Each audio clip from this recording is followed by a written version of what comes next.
High everyone welcome back to my channel. आज আমি আপনাদের সাথে শেয়ার করব পনির বাটার মশলার খুবই সিম্পল ভাবে তৈরি করে নেওয়ার রেসিপি। এইভাবে করে বানালে পনির কিন্তু খেতে দুর্দান্ত লাগে আর এর গ্রেভিটাও কিন্তু একদম ক্রিমি টেক্সচারের হয়। খুবই সহজ এবং খুবই সিম্পল ভাবে বানিয়েছি। তো কিভাবে বানানো হয় চলুন রেসিপিটি শুরু করা যাক। আজকের এই বাটার পনির মশলা তৈরি করার জন্য আমি ঘরেই পনির বানিয়ে নিয়েছি। দেখুন दूध दिए छाना केटे निয়েছি আর পনিরটা দেখুন একদম পারফেক্টলি সফট পনির তৈরি হয়েছে। এখন পনিরগুলোকে সাইজ করে কেটে নেব। আপনারা আপনাদের পছন্দ অনুসারে পনিরগুলো কেটে নিতে পারেন। আমি একটু বড় বড় করে লম্বা লম্বা করে কেটে নেব। সো দেখুন বন্ধুরা পনিরগুলোকে আমি এইভাবে কেটে নিয়েছি। এখন গ্রেভির জন্য তৈরি করে নেব একটা পেস্ট। তার জন্য এখানে 10-12টা কাজু নিয়েছি, তারপর নিয়েছি 4-5টে কাঁচা লঙ্কা, ঝালটা নিজেদের স্বাদ অনুসারে দিবেন। তারপরে দিয়েছি দুটো মিডিয়াম সাইজের লাল টমেটো আর দিয়েছি অল্প একটু কিশমিশ। এখন একটা স্মুথ করে পেস্ট তৈরি করে নেব। সো দেখুন বন্ধুরা পেস্ট আমার তৈরি হয়ে গেছে। দেখুন দেখতেই পাচ্ছেন কতটা স্মুথ হয়েছে পেস্টটা। গ্রেভির জন্য এই পেস্টটা যতটা স্মুথ হবে ততটাই কিন্তু গ্রেভিটা সুন্দর স্মুথ সিল্কি হবে। তো চলুন এখন যাই নেক্সট স্টেপে। এখানে প্যান বসিয়ে দিয়েছি, এর মধ্যে দিয়ে দিলাম তেল, সাদা তেল। তেলটা ভালো করে গরম করে নেব। তারপর দিয়ে দিব এখানে অল্প একটু নুন আর অল্প একটু হলুদ গুঁড়ো। নুন হলুদ গুঁড়োটাকে ভালো করে তেলের সাথে মিক্স করে নেব। তারপর পনিরগুলো দিয়ে দিব। পনিরগুলোকে আমি আগে ভেজে নেব লালচে করে। সো পনিরগুলো দিয়ে দিয়েছি, এই পাশে লালচে করে ভেজে নেব। এক পাশে ভাজা হয়ে গেছে, এখন পনিরগুলোকে উল্টো পাশে আবার এভাবে করে দেব। সো এভাবেও সুন্দর লালচে করে পনিরগুলোকে ভেজে নেব। খুবই হালকা করে ভাজবেন, বেশি কড়া করে ভাজবেন না। সো দেখুন বন্ধুরা পনির আমার ভেজে নেওয়া হয়ে গেছে। এখন আলাদা পাত্রে তুলে নেব। পনির তুলে নিয়েছি। এখন সেম তেলে আবারও দেব কিছু গুঁড়ো মশলা, বেসিক গুঁড়ো মশলা, যে ধনে গুঁড়ো, জিরে গুঁড়ো, লাল লঙ্কা গুঁড়ো আর হলুদ গুঁড়ো।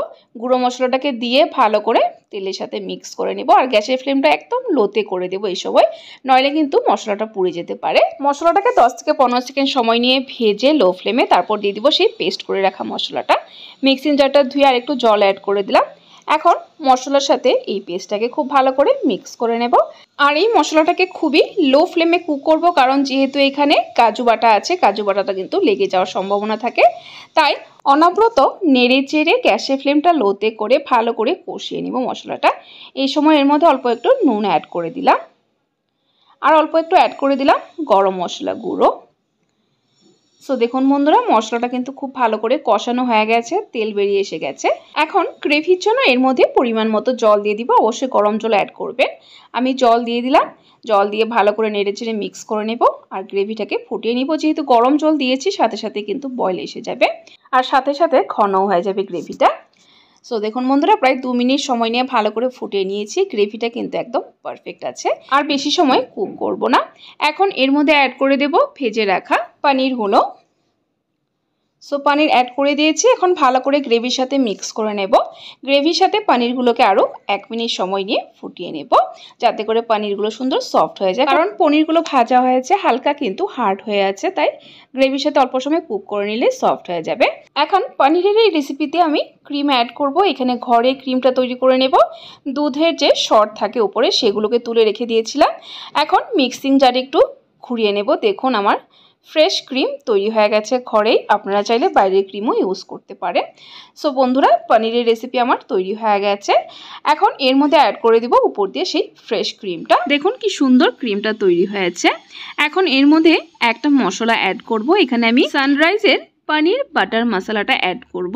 দারুণ কিন্তু ফ্লেভার আসে এই মশলাটা। এই মশলাটা দিয়ে দেখবেন দারুণ একটা অন্যরকমই ফ্লেভার আসে, একদম রেস্টুরেন্টের মতো ফ্লেভারটা আসে। অবশ্যই থাকলে অ্যাড করবেন এই মশলাটা অ্যাড করে এখন ভালো করে মিক্স করে নেব। দেখুন তৈরি হয়ে গেল আমাদের পনির বাটার মশলা। একদম সহজ পদ্ধতিতে, খুবই সহজ পদ্ধতিতে তৈরি করেছি। সো বন্ধুরা আমার আজকের এই পনির বাটার মশলার রেসিপিটি আপনাদের কাছে কেমন লাগলো অবশ্যই কমেন্ট করে জানাবেন। আর রেসিপিটি যদি ভালো লেগে থাকে তাহলে কিন্তু একটা লাইক অবশ্যই দিয়ে দিবেন।